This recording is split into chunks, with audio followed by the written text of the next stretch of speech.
Oke, kita ketemu lagi di Kandah Kuna, edisi sangat spesial karena hari ini kita ada Mas Tio Satriani ya. Di edisi spesial ini kita bersama dengan Mas Tio Satriani. Apa kabar Mas Tio? Alhamdulillah, kabar baik Mas Niko. Apa kabarnya juga Mas Niko? Lama tidak bersua kita. Ya baik. Iya. Lama ya, kita dari kapan ini? Enggak. Sebelum Lebaran terakhir. Oh iya, sebelum Lebaran kita ada FGD terkait dengan kearsipan ya. Iya, betul. Itu. Mas Tio, saya pengen ngulik nih ya, Mas Tio ini sebenarnya backgroundnya apa sih kok? Saya ngelihat dari media sosialnya itu sering ngulik sejarah gitu ya, sering belusukan gitu ya. Saya pengen tahu nih apa backgroundnya Mas Tio itu apa sih, dulu sekolahnya di mana gitu. Oke, siap. Terima kasih Mas Niko. Ya, pertama kalau latar belakang ya kita seperti umumnya teman-teman yang lain ya. Walaupun kita berkecimpung di kesejarahan lah istilahnya, latar kita ya akademiknya hanya STM saja Mas, sekolah tinggi menengah teknik. Teknik Iya, ya? sekolah teknik menengah ya. STM. Keren loh Mas. Ya Jarang-jarang. alhamdulillah hanya saja memang kegiatan saya selama ini atau kita gitu ya Mas Niko ya memang tumbuh secara alami. Jadi tidak secara tiba-tiba atau ujuk-ujuk kita suka dan menggeluti bidang ini. Ya sejak dulu ya alhamdulillah kita kerap dan kental di ada orang tua yang suka mendongeni atau istilah sekarang storytelling ya tentang pewayangan dan sekitar kisah pewayangan Mahabharata dan Ramayana itu juga yang membuat kita penasaran untuk minat kita untuk membaca misal seperti kisah-kisah dongeng tersebut. Jadi mengulik lebih dalam ya, misalnya wayang ceritanya seperti apa, atau mungkin malah justru karakter ya, karakternya seperti apa gitu. Iya, betul sekali.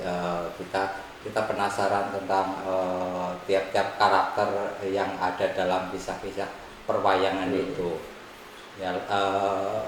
Ya kita dari sekolah SD, alhamdulillah lingkungan kita yang teman-teman sebaya itu suka main, tapi sambil main tidak jauh, cuman di rumah saja sambil baca-baca majalah, koran, novel-novel seperti itu. Itu diawali dari kita suka membaca. Oke. Jadi malah sudah senang membaca ya dari dulu gitu. Jadi punya akhirnya ketertarikan ada passion di membaca gitu. Ini menarik ini ya. Jadi alhamdulillah kalau kita sedang membaca kemudian wawasannya luas, kemudian kita tinggal nanti ke depan bisa mengarahkan kita nice-nya kemana gitu ya. Kita mau baca buku yang kita senangi itu yang mana gitu ya. Jadi betul sekali. Akhirnya tidak semuanya dibaca ya. Lama-lama kita terfokuskan ke misal bidang lebih senang ke sejarah gitu. Jadi mulai kita masuk SMP, kita misal lebih ke suka mencari sumber referensi. Kita suka ada bibi yang senior lebih dulu sekolah, senior di SMP itu alumni SMP 7 kita. Kita suka ambil buku-buku bibi tante itu untuk jadi tambahan kita gitu ya. Iya, wawasan kita. Di sekolah juga kerap dulu alhamdulillah sering di kelas mengadakan seperti cerdas cermat. Ya dalam satu kelas itu dibagi 4 kelompok, satu membujur itu satu kelompok kan ada 4 bujur lah. Nah itu kita dipacu untuk finalis lah ya. Iya, kita aktif untuk mencari data sumber-sumber yang akan kita sampaikan nantinya. Kita terbiasa dari SMP itu kelas 1 ya, walaupun kita menuju STM kita ya termasuk biasa saja di kesejarahan. Ini mungkin teman-teman nggak tahu nih cerdas cermat itu seperti apa. Mungkin teman-teman nanti bisa searching ya di zaman-zaman 90-an, kita ya, 90-an itu masa Presiden Soeharto itu ada acara di TV itu kayak cerdas cermat itu ya. Selain memang di TV ada acara yang sama juga ya, cerdas cermat gitu ya. Dan biasanya memang event apa ya, menyaring anak-anak pintar itu melalui cerdas cermat ya. Jadi cepat-cepatan untuk menjawab pertanyaan begitu. Nah kemudian Mas Tio sekarang yang dilakukan apa Mas Tio? Seperti biasa ya kita keseharian bekerja pun kita di bidang properti ya, termasuknya kuli atau buruh kalau saya pribadi menyebutnya sih. Ya misal ada renovasi rumah seperti itu, perbaikan gitu. Kalau alhamdulillah borongan juga jarang sih, siapa tahu depannya ada tawaran borongan. Nah, di waktu senggang kita misalnya Mas Milo, misal hari Minggu atau waktu kita tidak ada proyekan lah istilahnya, tidak bekerja, kita misal ada keinginan, misal kita jalan-jalan kemana yang ada kaitannya dengan kesejarahan, memang passion kalau saya pribadi ke sejarah. Nah awal passion banyak berkecimpung di sejarah itu ketika awal masa-masa awal Facebook gitu. Iya setelah tahun 2010 ya. Iya. 2010 lebih kita cenderung lebih apa ya? Waktu kita bermain Facebook itu lebih banyak setelah 2010 itu. Nah, kita mengikuti grup-grup kesejarahan gitu, dari situ kita nimba ilmu, kita mengikuti, menyimak bahasan-bahasan yang relevan dengan yang di bidang sejarah itu. Kebanyakan sejarahnya itu arkeologi seperti itu yang dominan sekali. Kalau secara akademis mungkin bidang arkeologi ya, istilah akademisnya arkeologi. Ya kurang lebih berkutat di peninggalan masa lalu, peninggalan leluhur seperti itu, seperti candi atau lebih ke Hindu Buddha pasti. Iya, itu kisarannya ke memang merujuk ke dua agama lama, Hindu dan Buddha. Lama-lama akhirnya kita di situ berteman dengan banyak orang, teman-teman kita yang mengajari juga. Terus mereka banyak bertanya juga. Selama ini kan kebanyakan memang dunia arkeologi itu berkisar di sekitar Jawa Tengah bagian timur atau Jawa Timur yang memang kaya temuan arkeologisnya. Nah, akhirnya di teman-teman itu timbul pertanyaan yang ditujukan kepada kita yang di Banyumas Raya. Bagaimana dengan temuan di sana? Apa saja? Coba tunjukkan dong, cari tahu. Kita teman-teman gitu, mereka bertanya, kita penasaran loh, seperti itu istilahnya. Atas dasar itu, memang kita secara alami meniru lah. Mereka istilahnya suka jalan-jalan atau belusukan gitu. Kita cenderung meniru kegiatan mereka. Ya kita kita kita ambil acuan panduannya itu kalau kita menelusur atau belusukan kan sebaiknya atau bagusnya memang disertai referensi, catatan sebelumnya. Karena temuan arkeologis itu sebenarnya sudah banyak ditemukan dahulu kala, sejak dahulu gitu, yang sudah dikumpulkan, didokumentasikan oleh peneliti ya, sarjana dulu, baik sarjana ketika masa kolonial Belanda atau sarjana setelah kemerdekaan, kan banyak. Nah, kita ambil panduannya dari itu. Di misal contoh kata dari siapa, saya agak lupa itu namanya, yang sarjana perempuan dari Jerman. Nah, kita ngambil referensinya dari beliau. Kita baru di daerah ini, tempat ini lengkap detailnya, ada temuan ini, sangat detail itu. Nah, akhirnya kita menuju ke sana, belusukan ke sana, penasaran, ingin melihat sendiri bagaimana seluk-beluknya gitu. Sekalian kita sedikit mendokumentasikan. Jadi untuk perbandingan kondisi temuan ketika dulu dengan sekarang. Nah, kalau kondisi sekarang, kalau temuan-temuan di Banyumas Raya ini rata-rata masih ada atau tidak ada? Ya, alhamdulillah untuk Banyumas Raya ya, yang lingkupnya cukup luas, dari Banjarnegara, Purbalingga, Cilacap, Banyumas, Purwokerto. Kita Purwokerto kota ya, masuk Kabupaten Banyumas, termasuk perbatasan dengan Kebumen. Kedu ya?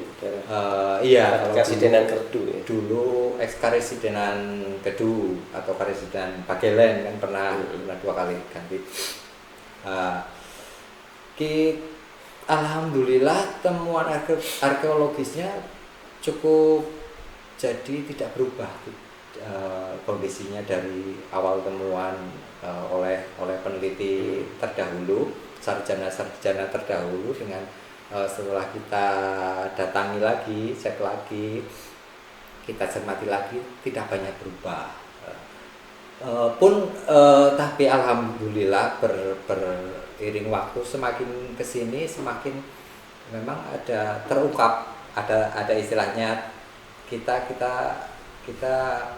temukan lagi, walaupun bukan kita yang menemukan istilahnya ya, kita mengetahui lagi dari bantuan warga sekitar, masyarakat itu yang ketok tular itu, Mas di sini ada ini, apa itu, tolong dong dilihatin bagaimana ini.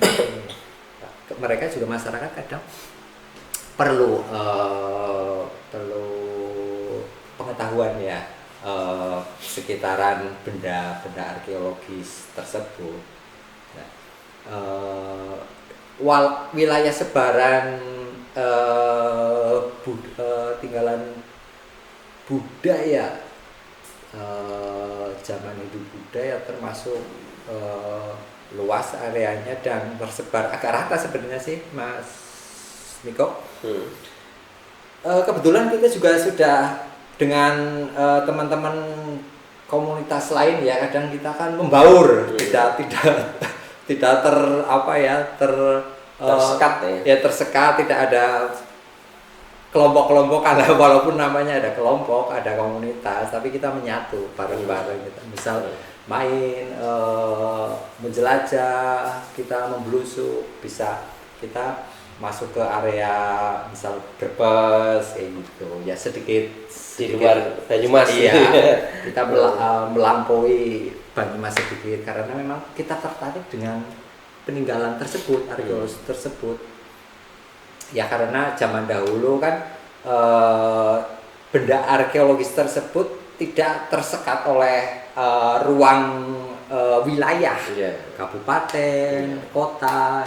Ya mungkin sangat dimungkinkan itu ada keterkaitan, misal peninggalan arkeologis di kabupaten misal Bumiayu, gitu ya. Di kota Bumiayu Kabupaten Brebes dengan Banyumas atau Cilacap ada keterkaitan. Atau mungkin dulu wilayah-wilayahnya itu berbeda dengan wilayah yang dibuat oleh Hindia Belanda. Ya, sangat. Kalau Hindia Belanda kan sewunya baru kemarin, Ya. tahun 1830 lah, pasca Perang Jawa itu untuk khusus Banyumas dibentuk karesidenan sendiri kan.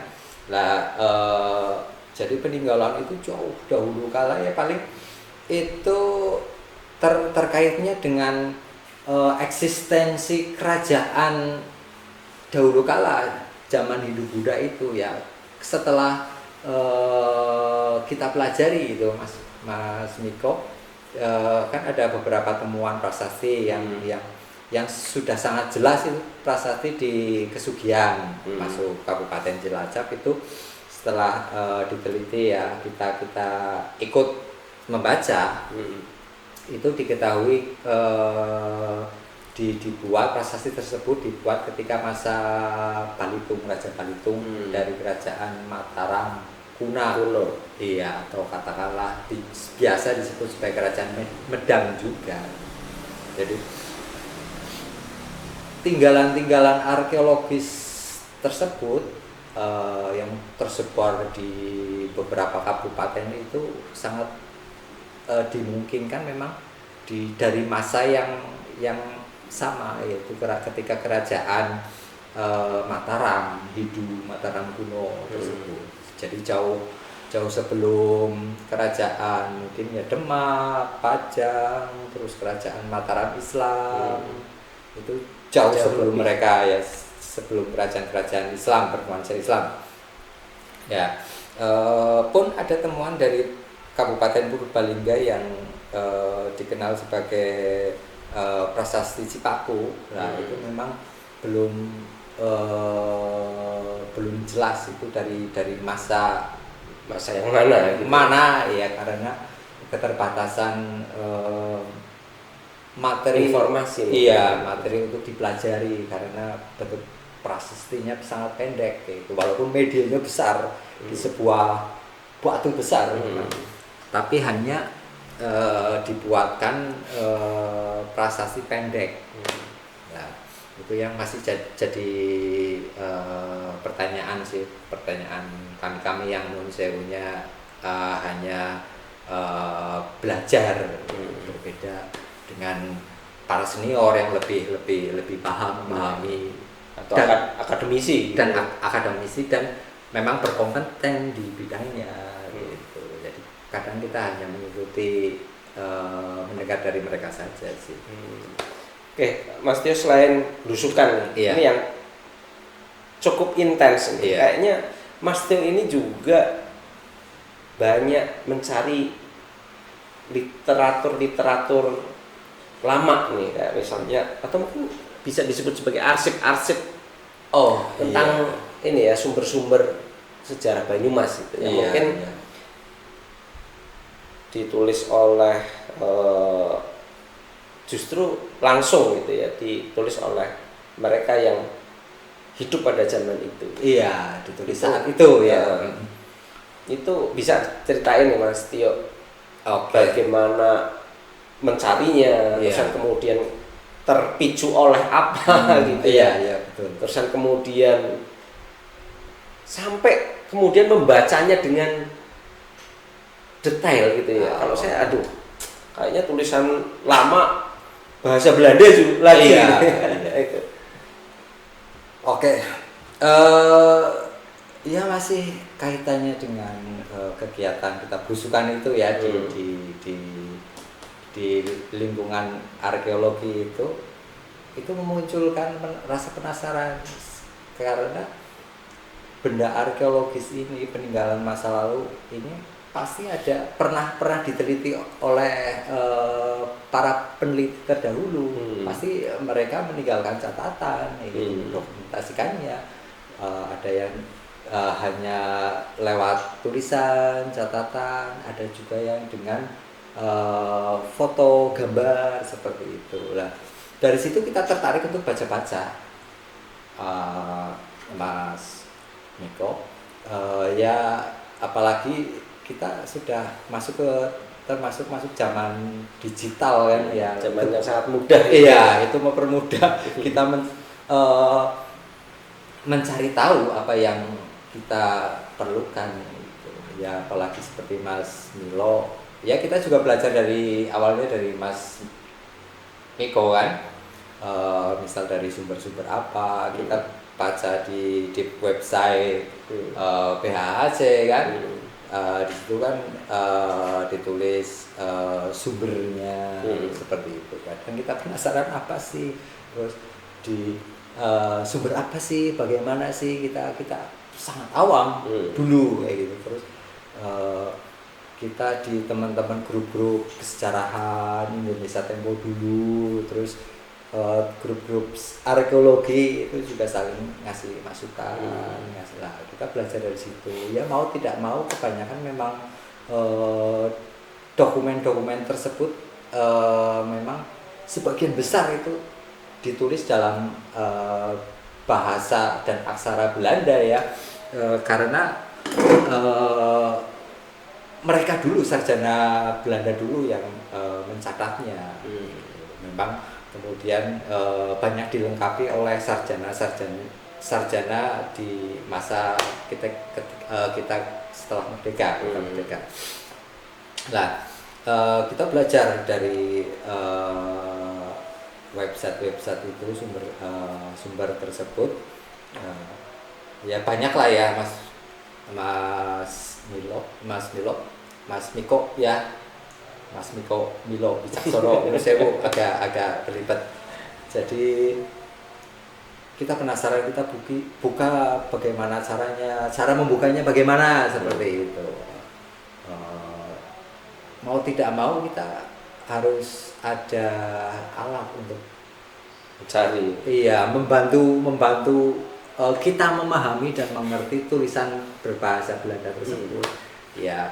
Kita ada kebetulan ya sudah tersedia kan translate, terjemahan lah, itu kita manfaatkan betul dari situ ya, walaupun kita terbata-bata, kita cara belajarnya pendek-pendek saja. Justru kalau kita mencoba menerjemahkan misal satu alinea penuh, itu kadang kita bingung.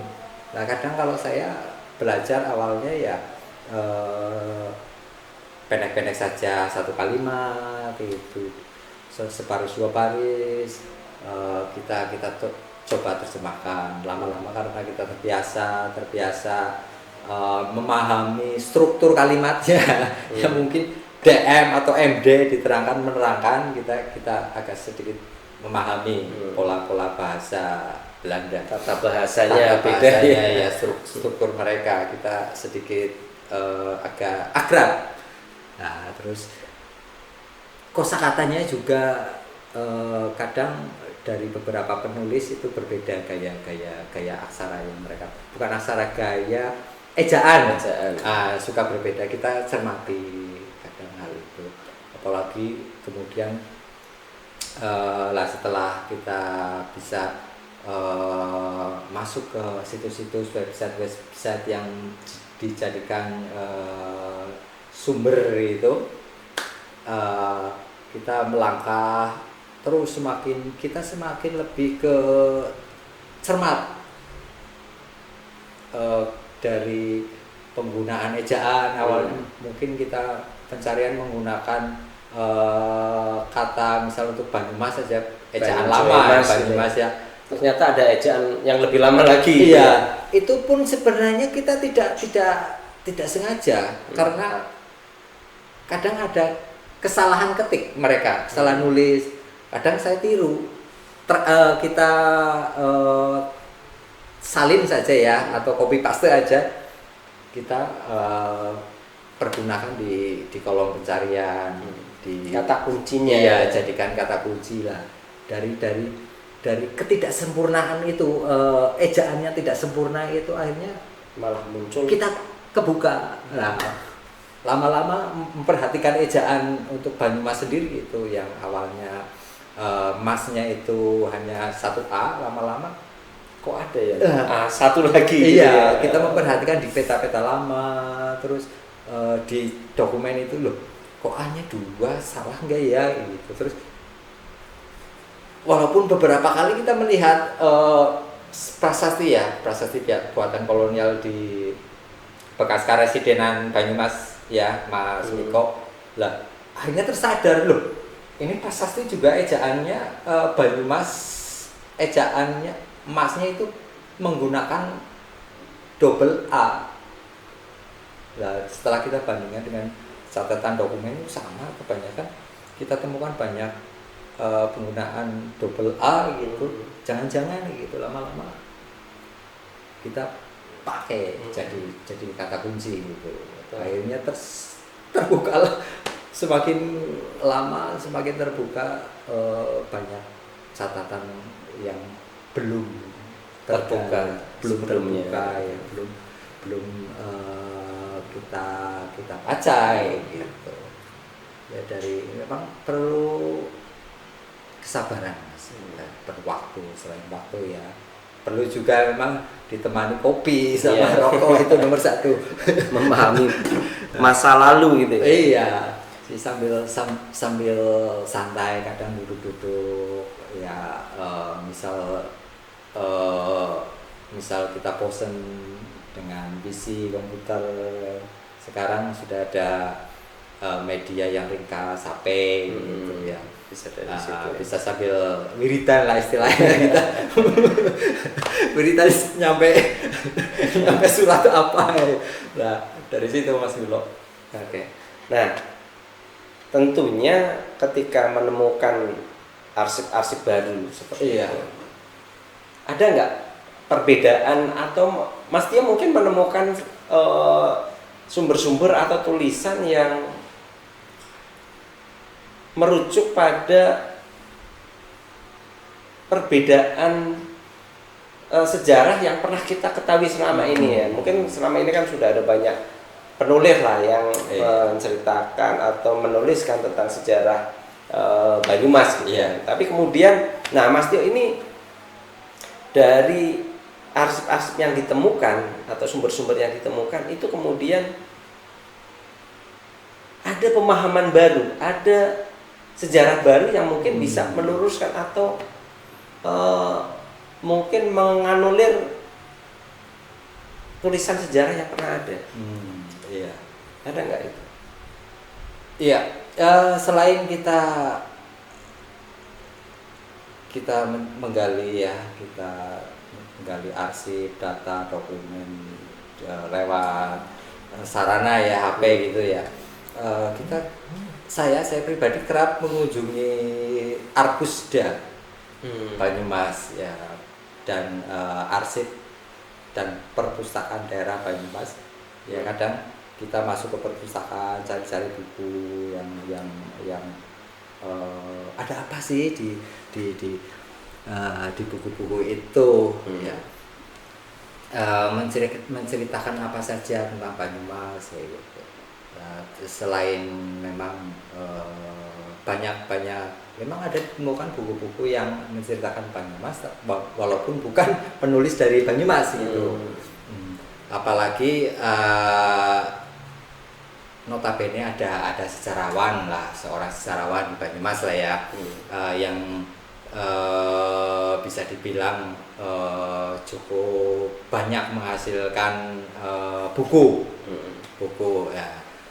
Kita penasaran, kita baca buku-buku beliau lah di situ, karena kita sebelumnya juga membaca, kita menggali arsip dokumen terlebih dahulu ya. Sebelumnya apalagi kita langsung dari sumber awal, sumber pertama itu, sumber primer lah. Setelah kita baca dari tulisan sejarawan Banyumas itu, seringkali kita jadi timbul pertanyaan ya, agak janggal juga loh, yang ditulis dalam buku-buku sejarawan Banyumas ini ternyata walaupun seringnya mengutip, beliaunya seringkali mengutip dari karya orang lain. Contohlah sejarawan lain, mengutip dari buku lain, tapi kita bandingkan kadang ya, kita istilahnya korobasi dengan sumber yang asli, yang primer itu, loh ternyata beda. Contohnya apa itu Mas? Ya, contohnya kita baca ada jurnal mungkin ya yang berjudul Historiografi Desa Arcawinangun. Nah, awalnya itu Nur Sewu sejarawan Banyumas ini ya ketika beliau masih Dr. Andes ya. Nah, perihal tentang desa Arcawinangun itu tentang adanya situs di situ yang dikenal sebagai Siti Hinggil atau Astana Hinggil, Astana Dhuwur, banyak penyebutan. Nah di situ ada situs yang ditengarai sebuah bekas candi atau runtuhan candi. Nah, di jurnal sejarawan tersebut juga disebut ada temuan mungkin patung. Nah, disebutnya istilahnya patung. Ada patung Ganesha, terus berapa patung Siwa seperti itu, terus ada yang masih tertanam, terkubur belum digali.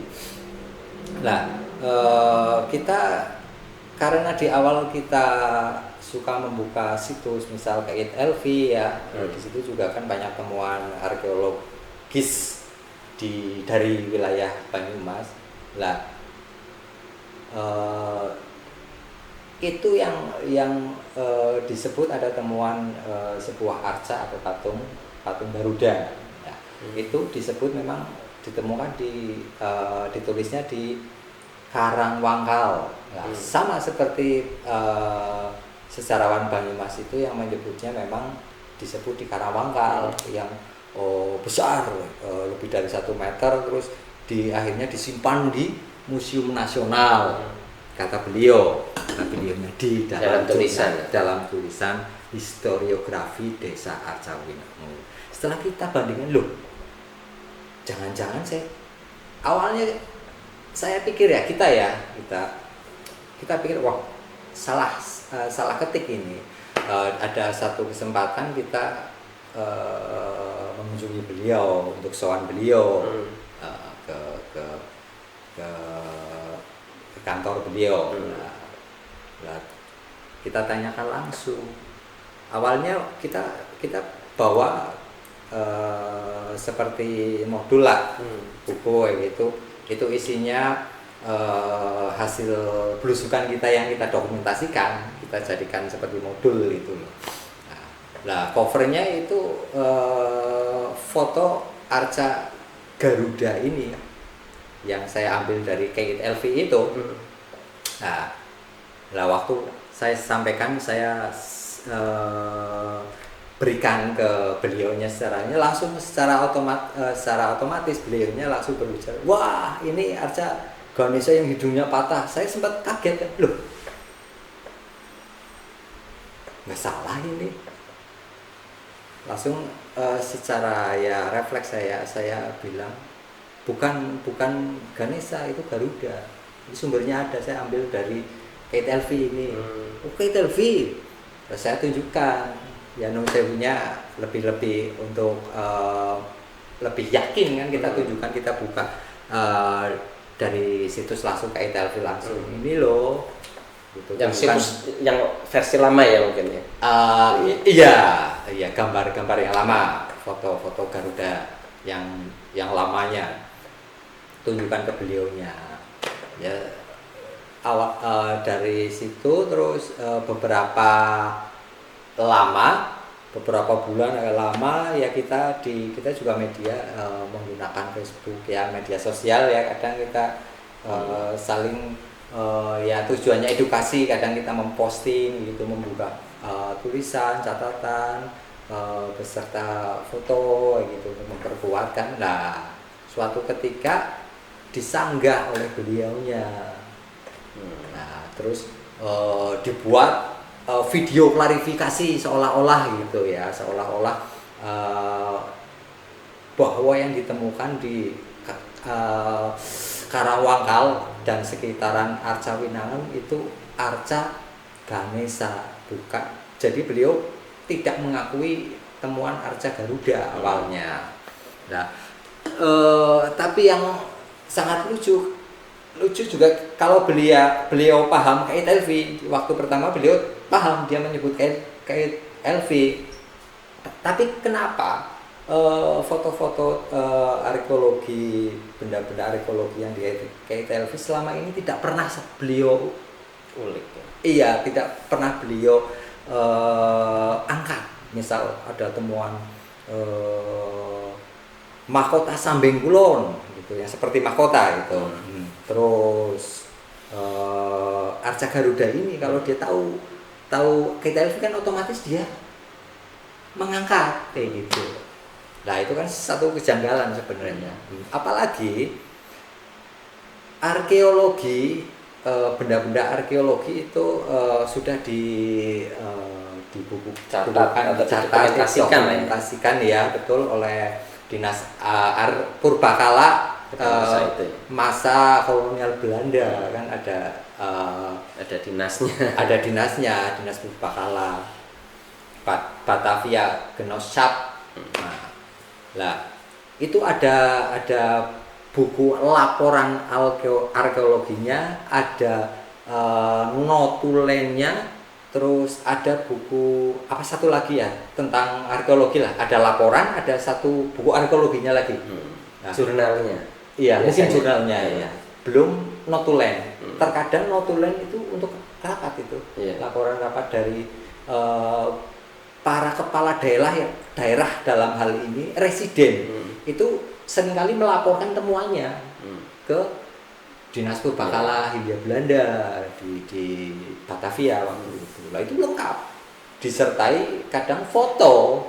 Nah, yang anehnya ini sejarawan Banyumas selama ini kan tidak pernah mengangkat Arca Garuda ini yang jelas-jelas ada, fotonya ada, notulennya ada, laporan arkeologinya ada, di buku arkeologi ada, satu lagi di buku yang peta penempatan.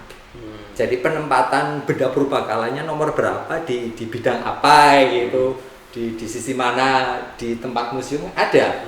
Nah, itu lengkap kalau jadi terkonfirmasi iya, bahwa semua ada temuan benda itu di tempat yang sama gitu. Iya, dalam hal ini Karawangkal ya, di desa Karawangkal pun secara tidak langsung saya pernah waktu ada urusan keluarga kan di Jakarta dan sekitarnya lah.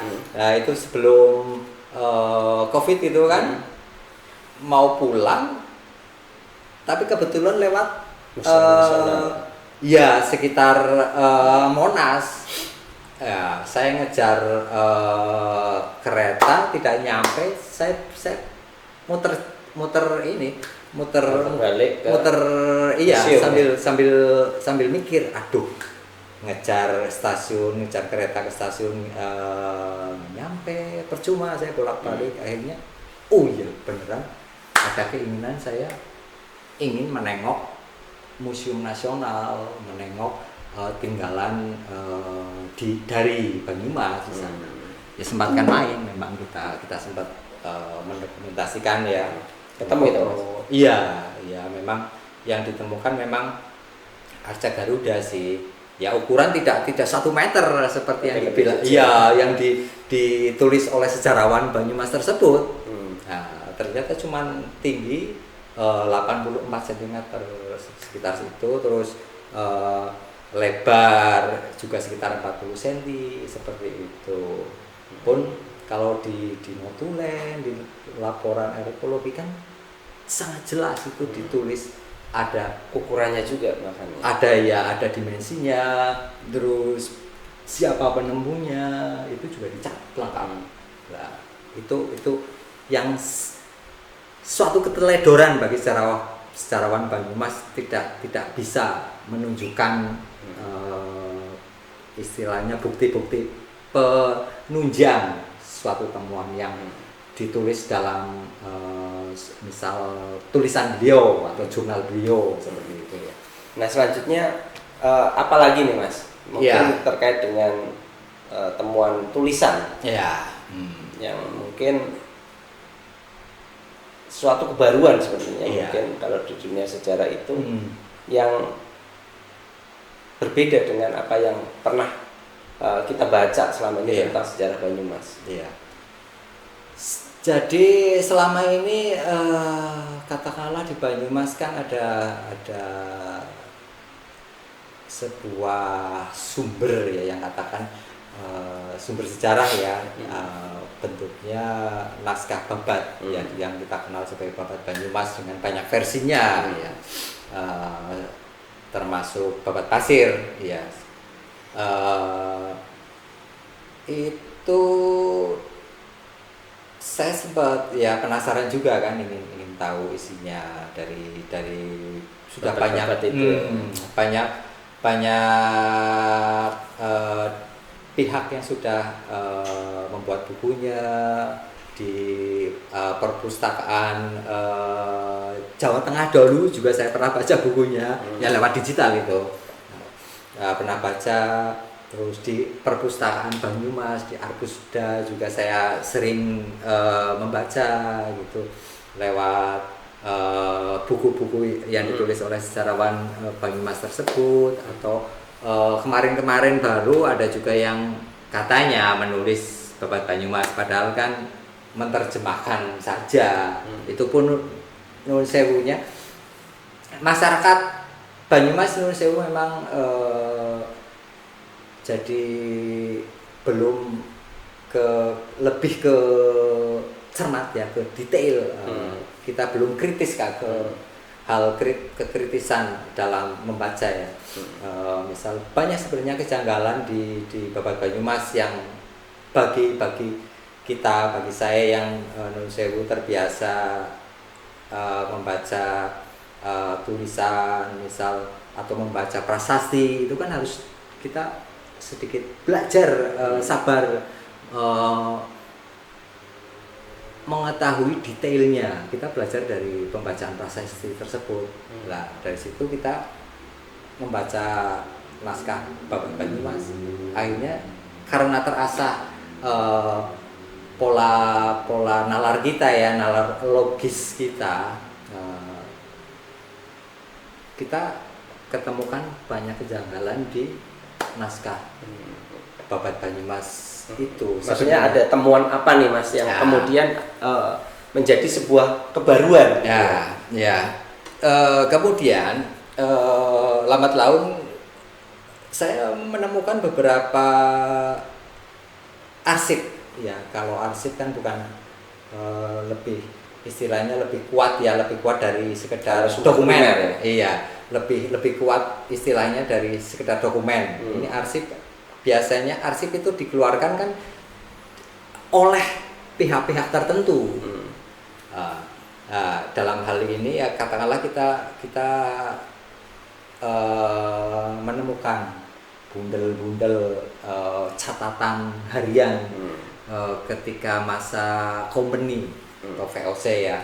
Nah itu istilahnya dalam bahasa Belanda ya dagregister gitu Mas Niko. Itu menceritakan apa Mas? Ya kita awalnya memang perlu keuletan sekali ya, karena memang tulisannya bukan ketikan ya. Bukan ketikan. Itu masih manual, itu masih Latin Belanda. Apalagi itu memang EYD Belanda yang lama, ya pertengahan, bukan Belanda modern. Beda dengan dokumen-dokumen sarjana Belanda masa kolonial itu kan setelah 1850-an tulisan mereka. Lah di dagregister ini atau catatan harian company ini ya, bahasanya lebih rumit lagi, apalagi Latinnya, aksaranya udah lebih morak-marik gitu. Kita harus memahami karakter aksara memang. Nah, lambat laun semakin jeli kita. tentang pencarian yang penyebutan tentang sejarah Banyumas ya di Dagregister tersebut. Kita temukan ya di awal, mungkin ya kita ke lompat saja di tahun-tahun awal Dagregister saja ya, di sekitar tahun 1677 sudah pertama kali Banyumas disebut di situ. Saat Amangkurat pertama menyelamatkan diri ketika terjadi pemberontakan Trunajaya, itu Pleret direbut. Nah, kan lewat ke Banyumas dalam hal ini Kalisalak, untuk ke Aji Barang, terus ke Tegal, rencana ke Batavia. Nah, itu pertama kali Banyumas disebutkan di dalam Dagregister. Kemudian menuju ke tahun 1681 kembali disebut negeri Banyumas. Negeri itu artinya desa. Jadi negeri ya, negeri atau desa. Kalau ini kemungkinan dari bahasa Melayu sih. Nah, mungkin ini yang membedakan. Kalau zaman dulu itu sudah langsung menyebut negeri tanpa batas, ya. Gitu ya. Kalau sekarang kan kita harus terbatas, kayak misalnya Banyumas. Ya. Oh, berarti dengan batasan-batasan dengan siapa itu di mana gitu ya. Mungkin kalau dulu itu karena sulit menentukan batasannya, sehingga kemudian di negeri mana, negeri mana. Iya. Itu di tahun 1681 ini, ketika masih pemberontakannya Trunajaya ini, yang akhirnya berbuntut panjang kan, akhirnya ada simpatisan dari Trunajaya dan yang dulu ikut Pangeran Puger juga, akhirnya dia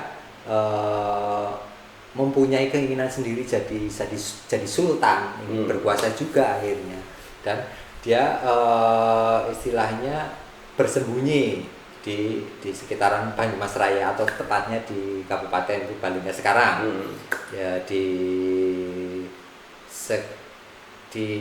yang dikenal sebagai Desa Mesir sekarang. Jadi membuat pager atau benteng. Kalau istilah dulu pager ya, yang disebut juga sebagai benteng pertahanan atau tempat tinggal sang tokoh Namrud ini, yang mengangkat diri sebagai raja Namrud gitu. Lah, Banyumas itu kedua kali disebut dalam arsip di tahun ini 1681. Yang janggal juga ya, setelah itu maju ke tahun 1682, ketika Namrud ditaklukkan di akhir tahun itu, di November Desember. Di awal tahun 1682 masih ada operasi pembersihan ya, simpatisan Namrud atau pengikutnya yang selamat dahulu itu dibersihkan di sekitar, dalam arsip disebut sebagai Widuraja, yang sekarang ini disebut sebagai Sinduraja. Ya, atau perubahan toponim ya. Perubahan nama toponim. Terus disebutnya di timur Sungai Kelawing. Ya, itu sisa-sisanya banyak tersebar di situ, ya, dikejar oleh pihak pasukan Kartasura. Setelah itu kan sudah langsung ke Kartasura. 80 kan sudah mulai ke berkeraton di Kartasura. Nah, gabungan pasukan Kartasura dengan dibantu oleh VOC atau company. Yang janggalnya ini, kenapa Banyumas sudah disebut sebagai negeri, dikenal sebagai nama suatu tempat, tetapi pimpinannya tidak disebut. Biasanya kalau jabatan bupati zaman dahulu kan titelnya Tumenggung. Nah, kalau di bawah Tumenggung itu ada Ingabei. Kadang Ingabei ini bisa katakanlah dia kepala distrik lah, atau camat sekarang ini, atau Wedana sebelumnya, kemarin zaman kolonial. Ini baik Tumenggung Banyumas maupun Ingabei Banyumas belum disebutkan. Nah, itu kejanggalan. Jadi suatu pertanyaan. Ini kejanggalan sumber ya? Atau sejarah yang sudah ada? Iya, jadi kalau di arsip Dahregister itu belum muncul itu. Belum muncul ada tokoh seorang Bupati Banyumas di tahun 1682.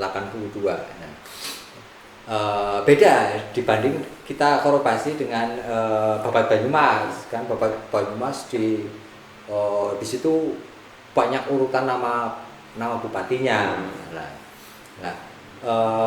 Baru nanti kita kalau menurut Dahregister itu ya, catatan harian itu baru ada penyebutan Bupati Banyumas itu ketika tahun 1686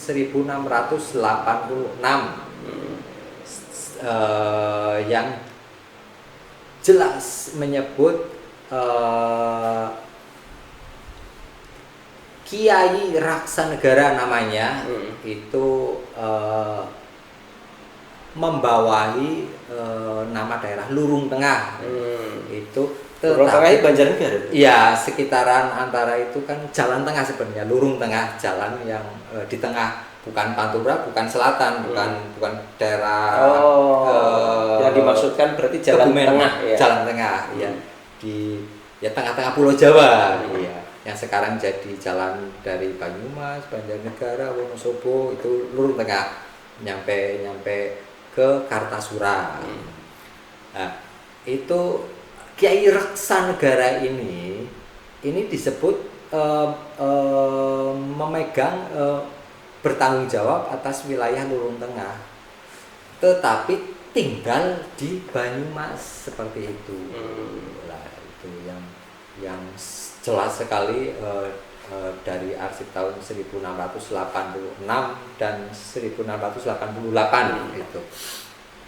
Nah, kalau kita banding korobasi dengan Babat Banyumas ya, itu kan tidak ada nama kepala daerah atau bupati Banyumas yang bernama Raksanegara atau Raksanegara, tidak ada. Nah, ini satu kejanggalan juga. Itu harus dikomparasi atau gimana? Iya, korobasi harus kita teliti lagi sih. Kalau ya memang kalau Dahregister ini ya fisiknya di ANRI, ya di Arsip Nasional Republik Indonesia di Jakarta sih kalau fisiknya sih.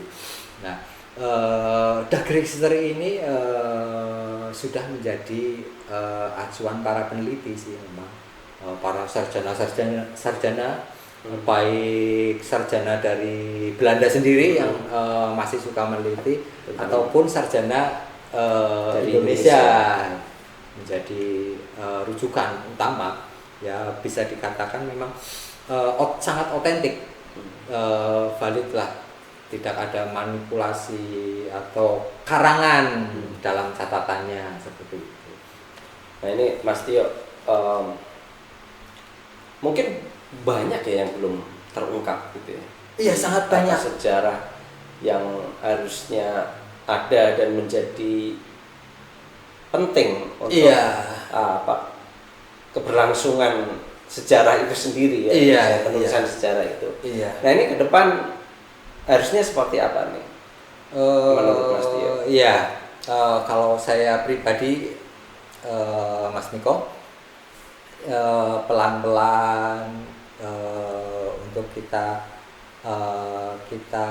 angkat temuan-temuan atau yang hasil pembacaan saya, sedikit-sedikit dan pelan-pelan saya angkat untuk dibagikan ke masyarakat ya, masih menggunakan media sosial lah, baik Instagram maupun Facebook seperti itu. Media sekarang lah Media ya. sekarang ya, sedikit-sedikit saja lah untuk karena memang pembacaan ini atau sumber sejarah dari Dah Register ini belum sangat akrab bagi masyarakat sih. Jadi kita pun masih mungkin janggal dalam pemahaman tata bahasanya gitu, terus isi ceritanya, isi sejarahnya, runtutan kronologisnya yang ada dalam catatan itu mungkin sangat mengagetkan sih memang. Sebuah kejutan memang bagi saya pribadi dan teman-teman lain lah. Iya, bagi para penggiat sejarah lain juga. Banyak yang kaget-kaget, loh kok beda dengan narasi yang sudah yang ada selama ini. Gitu. Oke. Baik, teman-teman, Mas Tio, kita Mas Niko mungkin akan nyambung di lain waktu ya, kita akan ngomongin detail-detail temuan Mas Tio nih ya. Tapi ini karena waktu kita yang terbatas ya, jadi teman-teman mungkin sejarah Banyumas itu banyak yang selama ini sudah pernah kita baca gitu ya, untuk kita ketahui bahwa sejarah masa lalu Banyumas itu ya seperti itu gitu ya. Mungkin sekarang kita bisa melihatnya begini Mas Tio. Bisa jadi itu yang membuka ya kita pahami saja itu sebagai pembuka. Nah, mungkin justru generasi kita yang akan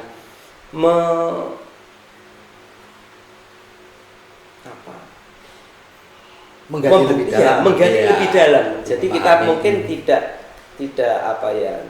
bisa menyalahkan apa yang sudah ada, tapi kita justru itu yang membuka lembaran-lembaran kemarin. Mungkin kalau tidak ada yang menuliskan sebelumnya, malah kita nggak menemukan pembandingnya. Gitu. Nah ini sebagai bentuk tanggung jawab kita sebagai mungkin orang Banyumas yang kemudian bersentuhan langsung dengan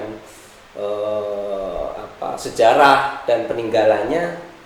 Nah, kita mengundang banyak teman-teman peneliti yang mungkin teman-teman yang mau menuliskan tugas akhirnya teman-teman akademisi itu silahkan datang ke Banyumas, kemudian menelitilah sebanyak-banyaknya sejarah Banyumas ya. Terus kemudian nanti kita akan juga akan mendapatkan lebih banyak alternatif sejarah Banyumas yang baru. Ya, saya Jatmiko Wicaksono. Terima kasih sekali lagi Mas Tio sudah bergabung di sini, ngobrol panjang lebar tentang. Terima kasih sekali Mas Miko. Ya terima kasih sekali Mas Miko bersama BHAC ya telah mengundang saya untuk kita ngobrol ya sekitarnya gitu ya. Baik, saya Jatmiko Wicaksono dan teman-teman yang bertugas di belakang layar menyampaikan banyak terima kasih. Mohon maaf kalau ada banyak sekali kesalahan atau kekurangan dari kami. Saya mohon maaf mewakili teman-teman. Sampai jumpa di Kandah Kuna edisi selanjutnya. Terima kasih. Salam arsip. Matur nuwun. Iya, makasih Mas Tio. Salam lah. Kalau kita lanjut lah nanti kapan lagi.